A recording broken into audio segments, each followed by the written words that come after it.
আমার প্রিয় ভাইরা, আমার কলিজার টুকরা ভাইরা, আল্লাহর পথে লড়াই করতে বলেছেন কে? কে করতে বলেছেন? যতক্ষণ পর্যন্ত ফিতনা, ফাসাদ, সন্ত্রাস, দুর্নীতি চিরতরে মূলোৎপাটিত না হয় আর আল্লাহর দ্বীন 100% পৃথিবীতে প্রতিষ্ঠা না হয়, ততক্ষণ পর্যন্ত তোমরা লড়াই চালিয়ে যাও। এই হুকুম কার?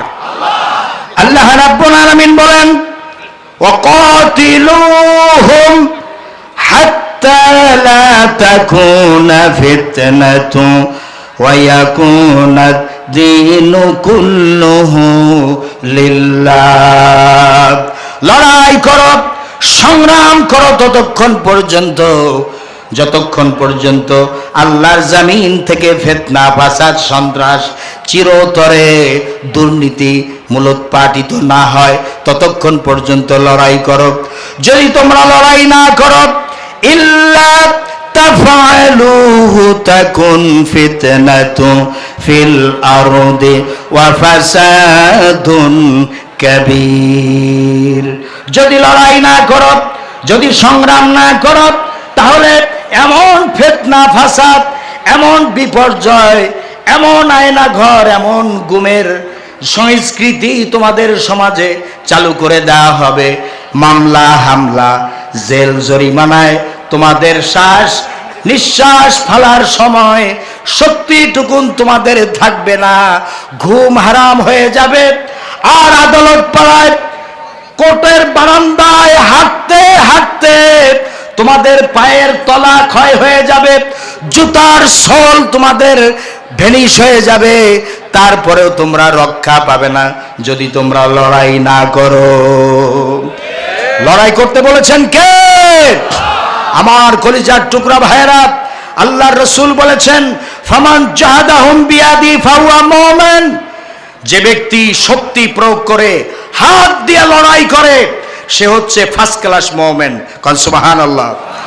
ওয়ামান জাহাদাহুম বিলিসানি ফাহুয়া মুমিন।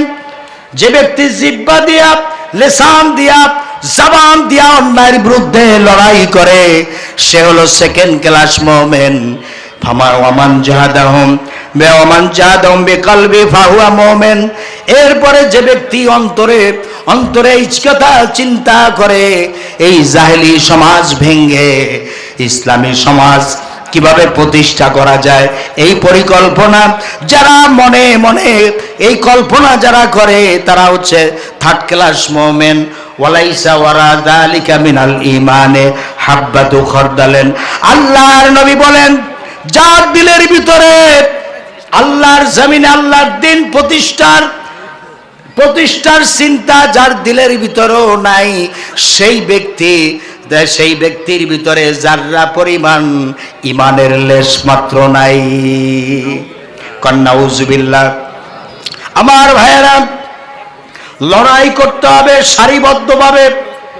সারিবদ্ধভাবে, সীসা গলানো প্রাচীরের মতো শক্ত হয়ে, মজবুত হয়ে লড়াই চালাতে হবে।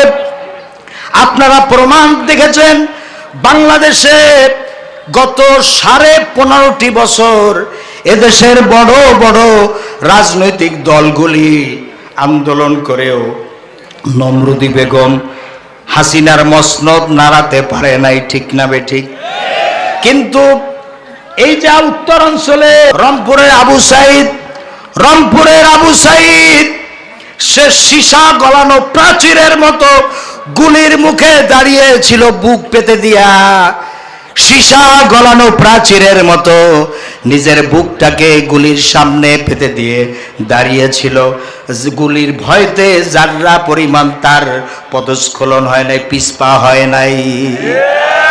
আল্লাহ তাআলা এর বরকতে স্বাধীনতা দান করেছেন। ঠিক না বেঠিক?